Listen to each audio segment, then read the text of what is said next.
Hey guys, welcome back to the Shuffle and Flow Show. This is our second episode, and thanks for tuning in. I'm Michael. This is Nate, and that's Mr. Aaron Cash over at the end. So hey, we're gonna talk about some different things about dance and entertainment in today's episode, and I think we wanted to start about how each one of us got started and what was our motivation, who started us, how did we get started. I don't know. Yeah, well, I wanted to start off with you because I find your journey particularly fascinating. How you started, you know, how it's evolved, because you've also had many different lives, not just in dance. But really, what I want to know is how you got started in dance. Indeed. So I was an energetic child, to say the least. That was the youngest of 8, and I was a big fan of the Carol Burnett show. I would watch it every week and just be obsessed with not only Carol but the dancers behind the scenes, and that's all I wanted to do was dance on TV from the moment I can remember. And one day my dad came home and saw an ad in the paper, and it was tap, jazz, and ballet, $10 a month, 1 class a week, 20 minutes in each discipline, and asked me if I wanted to go, and I said, yeah, let's do it. And I was lucky to have a dad that was so supportive. Yeah, he was for sure. A frustrated performer, an unrealized dramatic actor, because he had 8 kids and wasn't able to pursue that dream. 8 kids. Yeah, 8 kids. That's rough. And so when he saw that I was interested in the arts, he encouraged that. He pushed me forward, and so yeah, I started. But that's also amazing at that time too. Sorry, okay. But that time, what, late 60s? Late 60s. I was going to say, is it early 40s or what? Yeah, we started with the jitterbug. Yeah. No, it was late 60s, and my dad was pretty progressive, and my mom was, of course, really supportive. Yeah, so I started in a little Dolly Dinkle dance studio with a cement floor and doing your warm-ups and across the floors, and about 3 or 4 years into it, oh, by the way, she was a Hawaiian specialist as well, so I had to take Hawaiian. Awesome. That entire 3 years. You should see him move his hips. A little later, we'll give you a little demonstration. All in the Back hands. to my little grass shack.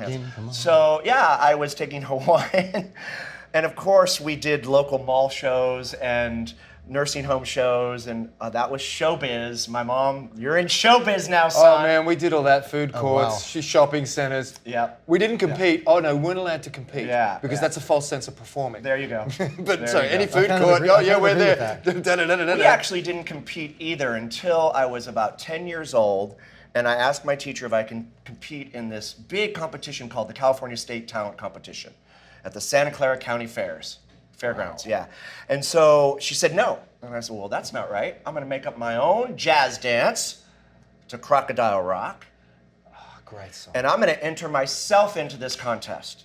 With my mom's support, we went, and you know, thousands of kids and nobody from my studio, and I was just all alone, this little kid. Wow. I had a black jumpsuit, and I didn't know what to do with it, so I stole my mom's necklace, and I literally sewed a scallop design along the V-neck of the jumpsuit, Of the onesie. just to add a little bling. Fantastic. A little bling. And hey, I did Crocodile Rock, and I got 3rd place. Still to this day, that is one of the most fulfilling rewards I've ever gotten in my life. I got a trophy For for stuff you dancing, did. for something that I did. That you Oh, made. I'm in. I'm By all yourself. in. Yeah. And I got $1,000 that says you can stand up and do the choreography right now. I kind of can, yeah. So yeah, I moved to a different studio, you know, go through all the trials and tribulations of being a little dancer in school and having to deal with all that. But it builds character, it builds resolve, it builds discipline, it builds resilience. Why did you move to a different dance studio? That teacher didn't like me moving my hips in jazz class too much. Oh, really? He's moving his hips too much. If I could stand up, I would be out of frame. But we did this thing where we did a step back, then turn the other way, turn the other way. Well, I added a little hip. Well, yeah. Ah, see, And I had a Oh, little no, back, torso. back. Little back, back. Spice. Get the juice. No. And so she had a student teacher teaching with her who liked my hips. And I moved with her, went to start taking with her at her garage. Marianne Norris finally introduced me to Benny Smith, who was Charlie McGowan's teacher. One of the greatest teachers in Northern Merritt, California. Michelle, I mean, so many fantastic Yep. dancers Janet Mackey. came out of the Benny Smith studio. So I sort of trained with him until I was 17, and then started going professional. I got a big giant show, a big ski show, a big traveling ski show back in Northern California. And it had started in November, my senior year, and we were going to do a 3-month tour. And, well, Mom, I have to drop out of school. I can't stay in school and miss this tour. Okay, son. Because I had a B+ average, my mom said, you can drop out and take the GED and the proficiency and make sure you get your diploma as long as you continue working in show business. I said, okay, I'm gonna do my best. The vice principal wouldn't let me drop out. She goes, you can't drop out. You're an A- B+ student. What's happening? I need to go do my dance. So he calls my mom in. We have this big meeting. She says, yeah, he's fine. He's gotten all of his credits and he's ready to go. So I drop out, I do the ski tour, and then the ski tour ends, and it's now February, and I'm twiddling my fingers going, okay, now I'm 18, what do I do? What do I do?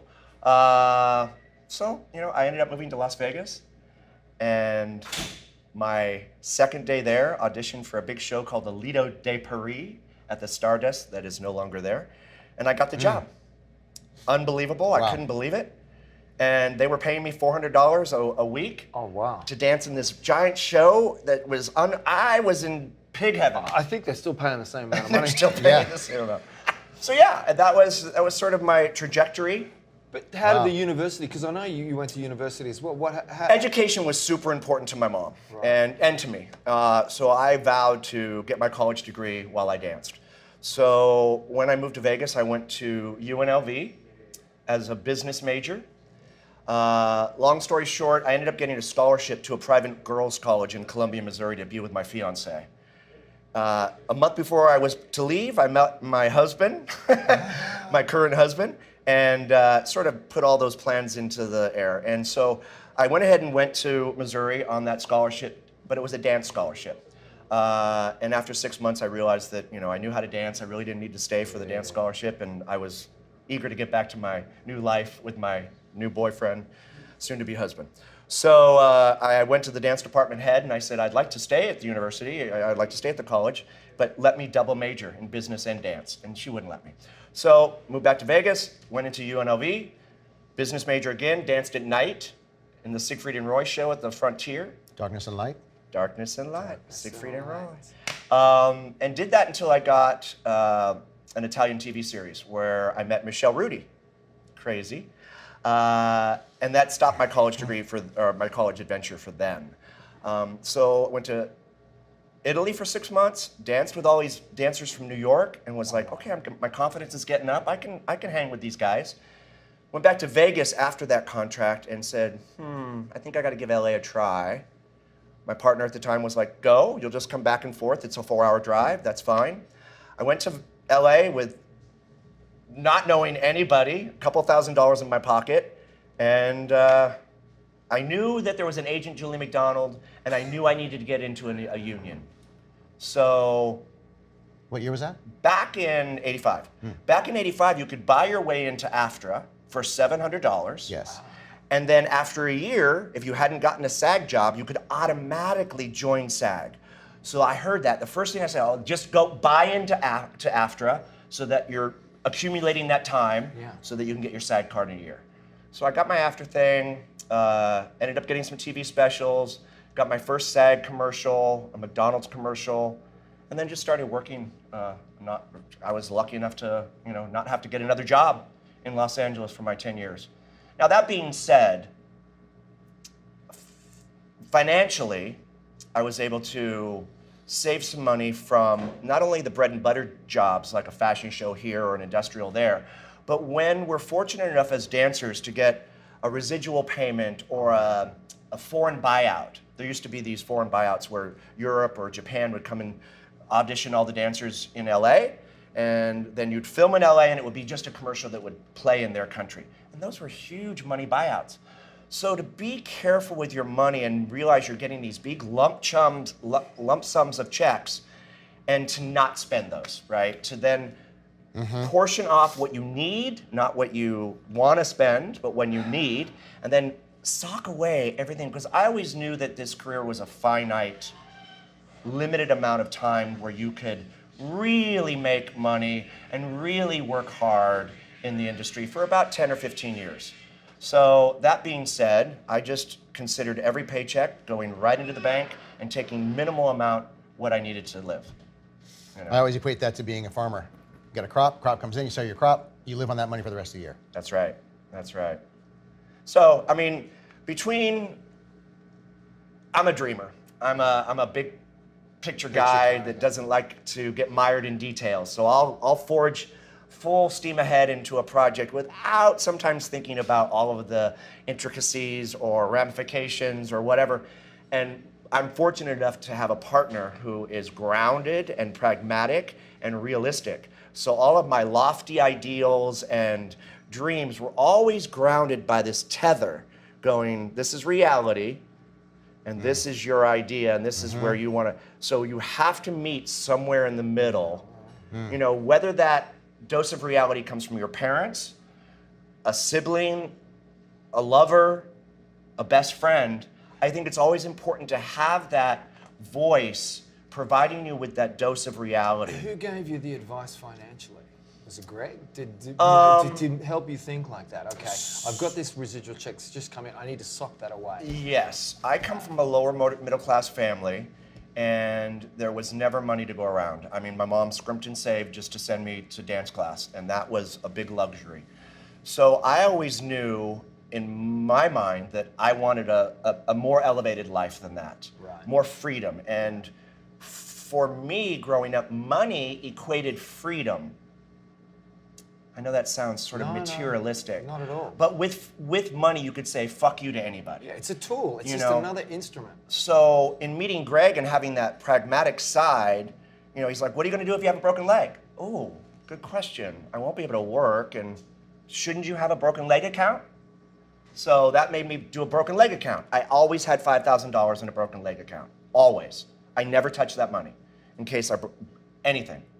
And then, okay, so now what's your investment idea? You need to have your money make money. Okay, well, that was back in the 80s when you could go get a year certificate of deposit. They called them CDs back then. And it was 8%. Wow. Yeah. I mean, if you can imagine. So I'd get a $10,000 residual check and wouldn't spend it at all. I'd put it right in, I'd buy a CD at the little bank around the corner. And it's just about that accumulation, just building upon your successes, and then investing. And people say, well, it's so confusing. I don't know what to invest in. And there's so many different markets and ideas. It is, it's very confusing. But start with just saving. Yeah. Start with saving. Keep it simple. Can't Keep it invest unless simple. you got something to invest, right?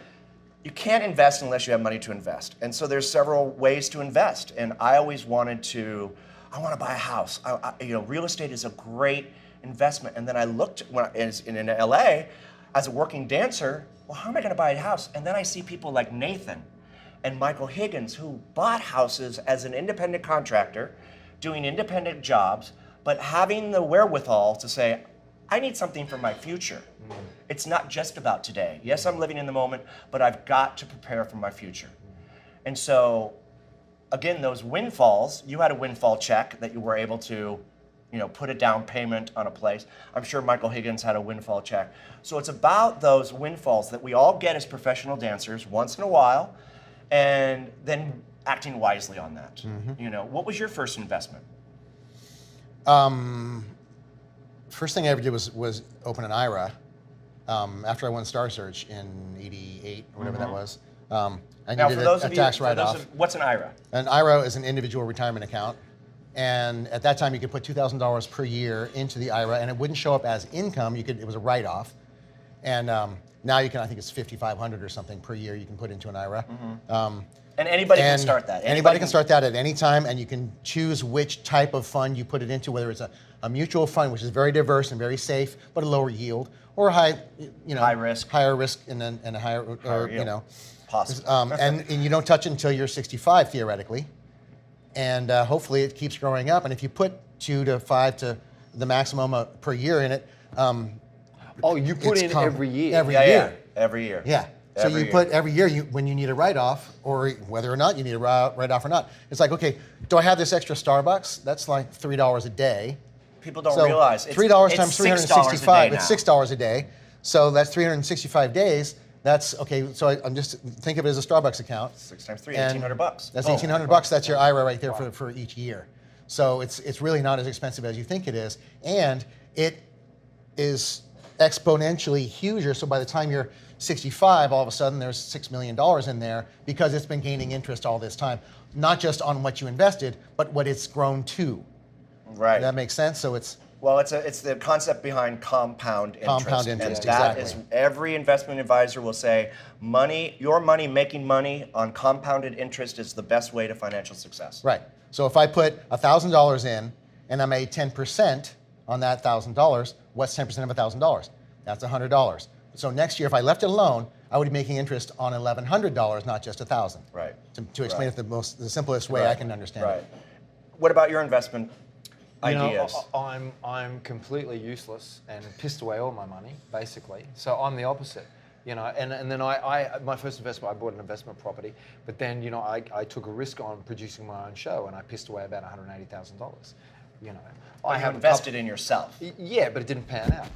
But the skills that I got, and I look at that in a way as, okay, that was my master or my doctorate. Because, you know, if you're going to go back to university, I've never been to university. I left school at 15. So I learned so much about myself in doing that. But then at the end of the day, you know, my wife punishes me for it. Maybe it was a stupid and irresponsible move. But I've always been one to put my balls on the line and take a risk. Mm-hmm. And that was a risk. It didn't pan out. But it also made me realize, like you said, I invested in myself. I developed a whole new set of skills that I never had before, and I realized I could do these things. I mean, I have some stocks and things like that, but nothing huge. Mm-hmm. I'm fortunate that I've got a partner that, you know, I've been really irresponsible with my money. Really irresponsible. You know, so I have probably about 60 grand in a superannuation account, which is for, you know, which is like the IRA, I guess, you know, but in Australia that's increasing. Okay. But that's about all I have.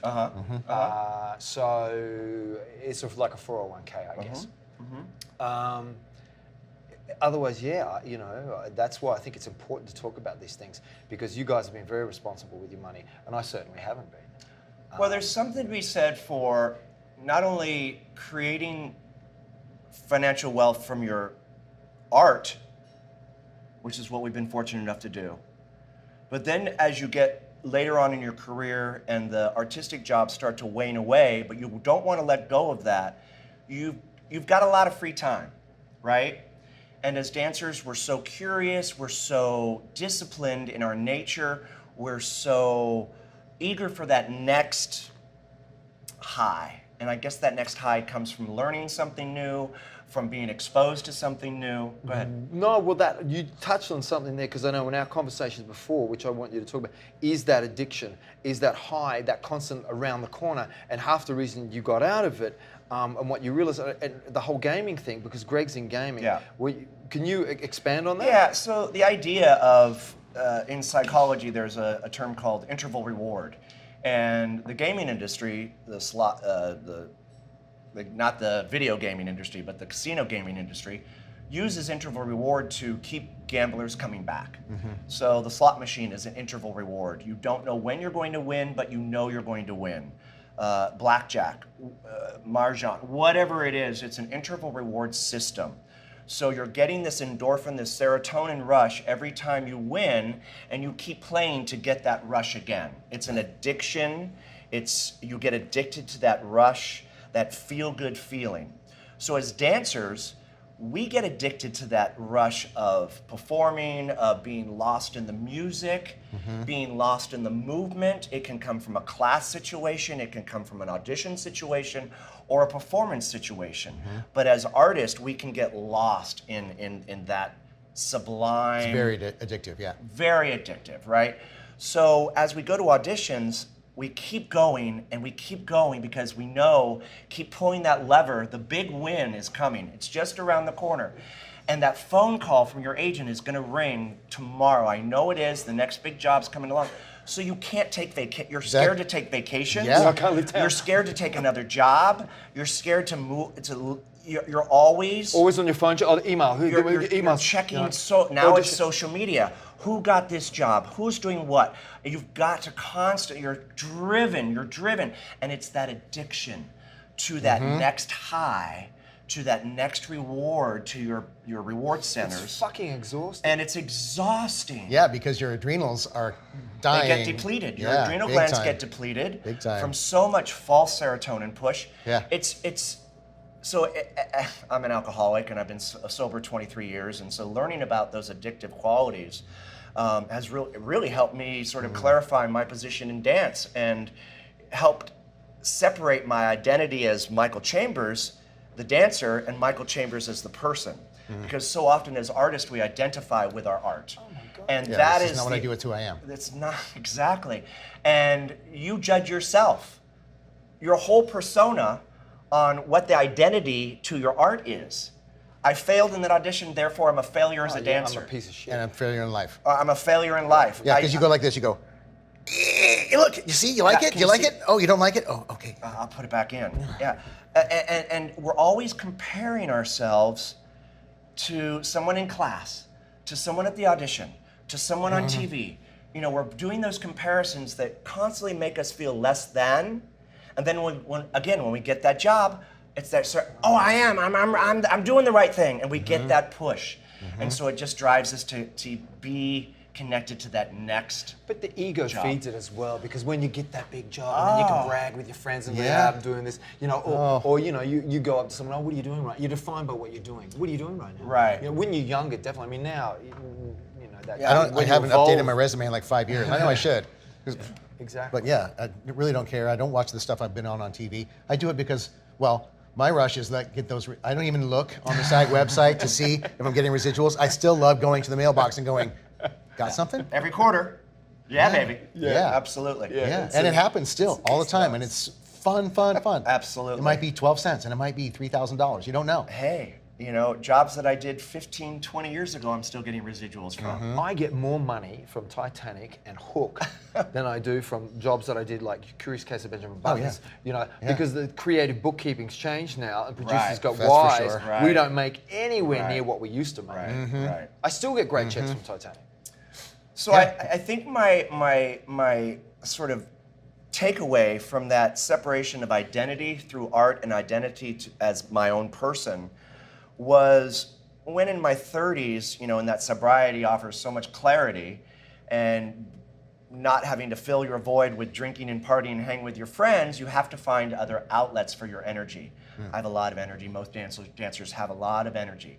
And that energy can get you into bad news or it can get you into good news. And you have to be the arbiter of that choice. So All said. all those downtimes that you have, for instance, I moved out of town for a period of time. I had to move to Windsor, Canada with my husband in 95. Was that a hard choice? So it was an incredible choice. I had an active career in Los Angeles, a production company in Las Vegas, and my husband came to me and said, look, we have an opportunity to change our entire lifestyle if we move to Windsor. You can fly and do your jobs and go to Vegas and go to LA, and that's in fact what I did the entire 3 years that I was there. However, on the downtime in Detroit, where we lived in Royal Oak, you know, and the snow's coming down and the streets are closed, and you're going, okay, what do I do? Well, guess what? That's when America Online, that's when internet started in 95. And as a dancer, I had never done any computers, so I took that whole year and taught myself Excel and Word and how the internet works, and I had never done any of that. And as learning how to, I'm learning how the Word program works and how the Excel program was. Well, oh my goodness, now I can write my shows. So now I start having these creative ideas. I'm gonna start writing shows. I don't know where it's gonna go, I'm just gonna start writing shows. That energy, that creative energy builds upon itself, and it's a law of attraction, right? Yeah. That like attracts like. So as you put that energy toward something you like, the ball will keep rolling. Yeah. So I started creating the shows, you know, not for any purpose. Random phone call from a good friend, Chris Allen, who was a dancer in Los Angeles and moved to Las Vegas and started producing. Said, hey, do you got any shows? Let's start doing some shows. I said, yeah, I do. It shows. I got shows. We found a production company and a friendly sponsor in Larry Lee at Encore Productions. And he gave us all this money to produce these concepts, these proposals of these shows that I had, sent us out to cruise ships. I gotta say, it's kind of amazing. That doesn't That's happen. incredible. Doesn't Yeah. happen. It doesn't happen. Yeah. And we were lucky enough to sell a couple of shows that Chris and I created to Royal Caribbean that ran for 6-9 years. And it was just really a blessing. But it was from that downtime, it was from that bleak period of sobriety and Detroit and snow and what am I going to do with my life? And, you know, Aaron and I have talked, you don't work for 6 weeks and all of a sudden your life is over. I'm a failure. Where it's just around the corner. Am I creating something new? Is the phone going to ring? It's that addiction thing again. And it keeps you coming back. Well, I wasn't ready to close the door on the business. So, you know, keep pushing, keep creating. We had an opportunity to move back to Las Vegas in '98. Move back, start my production company, start doing all kinds of shows. I was lucky enough to have some great producing partners that, again, I really didn't seek out, but once you start that ball rolling, the law of attraction sort of brings you the right people come into play. These people. And, yeah. You know, I like to think of it as the universe is your manager. You just tell the manager what you want, then step back and let your manager handle it. You get too mired in and micromanaging I got to do it this way. I got to do it that your way. trajectory, it doesn't leave the universe open to then provide you for opportunity that may take you down a different path, but guess what? It's a path towards success. Because if that's what you're intending, joy, success, health, love, whatever, send out those, I know it sounds really kumbaya, but it really is effective. Yeah, but you're also putting in the work. You're putting in the work and you're keeping the energy keeping going, the not energy waiting going. You wrote for the things. shows. You wrote the show. You sat down and wrote the shows. You can't wait for things to come to you as an artist. You have to keep creating. And I always think about, you know, dancers and artists of every stripe judge their own work from inside the work. Imagine you're a painter and you're painting inside the painting and you're judging the work from inside your painting. How can you do that? You have no perspective. How can you, with altitude, judge your own work? So I learned to stop judging my own work a long time ago. Let other people judge it. I'm happy with it. It can get better. Everything can always get better. And if it's art is subjective Art is anyway. subjective. And it doesn't, back to the other point, art does not contend, can't compete. Exactly. So, you know, to stop that endless cycle of self-judgment and self-defeat and just stay in the moment, be your creative self, continue to create no matter what, without an intended outcome sometimes, like with those shows. I'm just gonna use these newfound computer skills and start creating. Don't be result orientated. I think that's the most important thing. Yeah, being focusing on the result rather than the process. Exactly. Really sometimes will gum up the works. Yeah, it's the joy of creating, and I think you have to be in that space and not let the ego get, oh, where's this going to take me? And just go, no, bugger that. I'm doing this because you're an artist, and I think you have to be creative, find your own creative voice, and trust in that. And it doesn't need to lead anywhere. It might lead you to the next step, wherever that's going to go. Like you say, that might take you down a different path, but you're putting it out there. You've got to do the work. You can't just sit at home and go, oh, law of attraction is going to take care of me. If you put in the action, then That's right. You know, there's really curious. I forgot what I was going to say. Sorry. that's right. I think we got to wrap it up anyway. Is that what you're saying, Rolly? Yeah, we're getting the cue from the sound, Ah. our sound man, All right, Rolando. we'll continue this next time. Thanks for tuning in. Yeah, definitely. And any final words? Listen to the wisdom. This guy knows what he's talking about. Listen to the wisdom. The guru. Hey, we will continue this discussion in episode 3. Make sure and check back. And thanks for tuning in. Peace Yeah. out. Be kind to each other. And vote. Before we cut, on your intro, did you want to mention where Roxanne's, yeah, definitely. Yeah. So go into that intro again, up to the part where you tossed to him about his experiences. You know what I'm saying? Well, we just put it at the end now. We just say, hey, look, thanks for. Oh, yeah. Thanks No, for. it should be at the top. Oh, should the top? Yeah, Okay. say, hey, welcome to episode 2. We're coming to you from Roxanne's. Okay. Okay. All right, Mike. And then bring up to the part where you toss it. All right. Yeah, still rolling.